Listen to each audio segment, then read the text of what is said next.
Hi, I'm here at day 4.5, 5 of my postpartum healing journey and sharing with you things that I'm working on and doing throughout this journey. So, the first week is where there's a lot of things that I start adding in, and then things start to stabilize in the second week. And then after that, it just depends on how my body's feeling.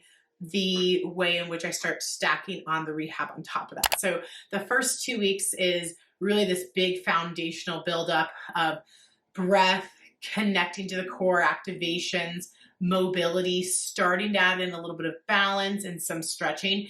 And then after that, we start adding in some more movements for our body. So all this is going to be me tuning into my body, seeing where my bleeding's at, seeing how connected I feel to my core before I add on more movements.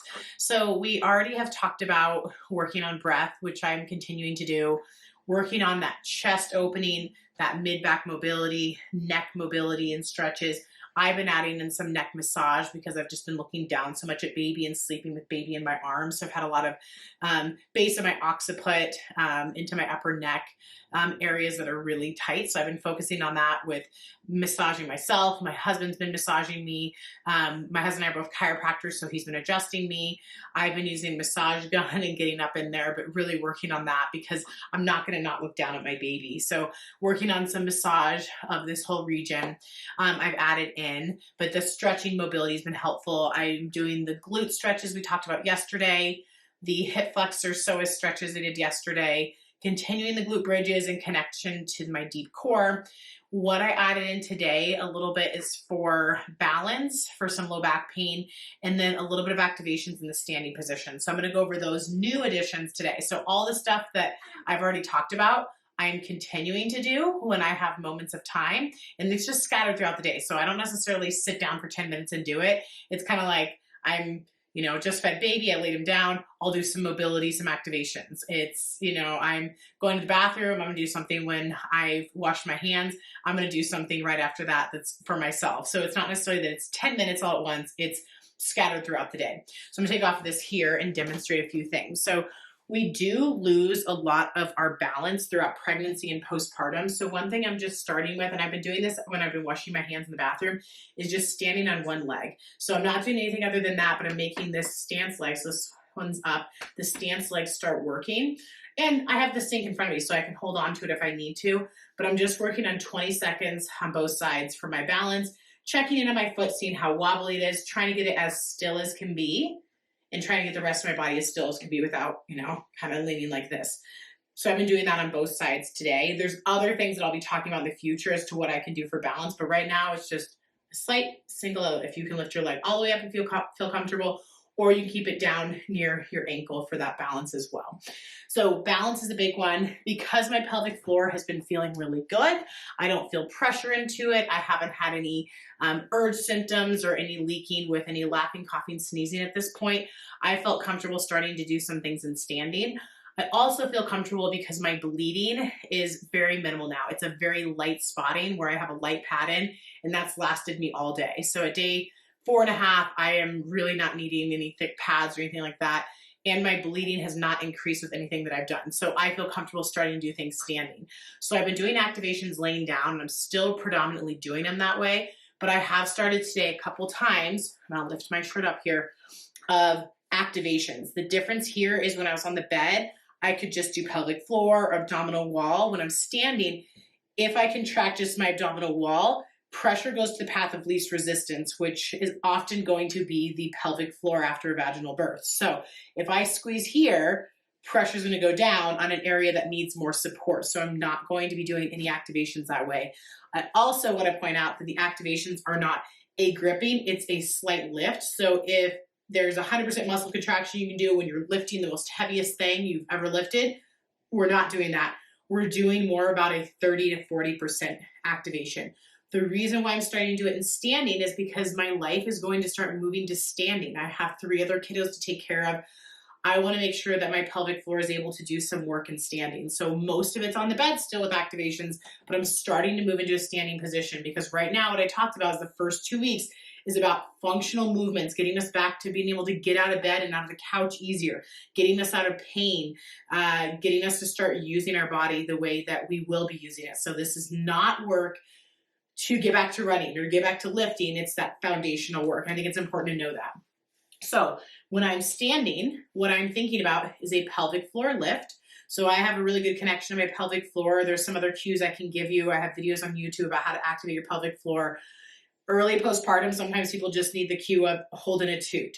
I really like the cue of thinking about the sits bones, the pubic bone, and the tailbone all coming together to a center point and pulling up and in. I also like imagining drinking through a straw up through the vagina. Now, the first 24 to 48 hours, I wasn't doing any contraction of the pelvic floor because it was too tight. It was in protection mode after having been traumatized in a normal way from vaginal birth. It was stretched so much that it was just like, I'm going to hold myself here. So now it's actually released with the work that I did and also just time that I'm actually starting to activate it. And again, activate, not like work my pelvic floor out or work out my abs. So what I'm doing in standing, what I've started today is just 5 deep breaths a couple times today where I've inhaled. On the exhale, I've lifted my pelvic floor and I've brought in my belly. So when I mean by bringing in my belly, I don't mean belly button to spine and gripping. I mean that I'm doing a lower belly lift. So I'm imagining zippering up my belly. I'm putting on pants that are a little tight. So I'm just pulling in my abs just a little bit. Again, this is a 30 to 40% contraction. So I'm inhaling, trying to keep it out of here, which can be hard to do. So I have to even practice telling myself to get out of here. So inhale into that rib cage expansion, exhale, lift the pelvic floor, zipper up that lower belly. So I'm doing that a couple times today, but most of my activations have been in either the seated position or on the bed. So I've added in balance, single-legged, and I've added in activations in a new position. The other thing that I've been adding in is due to my low back bothering me. Just I'll sit in a position, I'll just notice my low back because of just all the positions I've been in with nursing and also sleeping with my baby. So I have been doing standing pelvic dips, which is something that my husband and I prescribe for low back pain in general. I'm going to lift this up just so you can see what's happening in my back. So this is a passive movement. You can lean against your bed. I demoed earlier on Instagram with me leaning against my counter in my bathroom, leaning. And what I'm going to do is I'm going to dip my hips forward and then come back to neutral. So note, I'm not coming back like this and stretching out, which is what people think you're going to do. So I'm going to come out over here a little more. I am passively dipping my hips, and then my arms and my mid-back are actually pushing me to neutral. So dip and back to neutral. One thing to note is that your glutes should not be turned on. Your hamstrings should not be turned on. As much as you can keep loose, the better.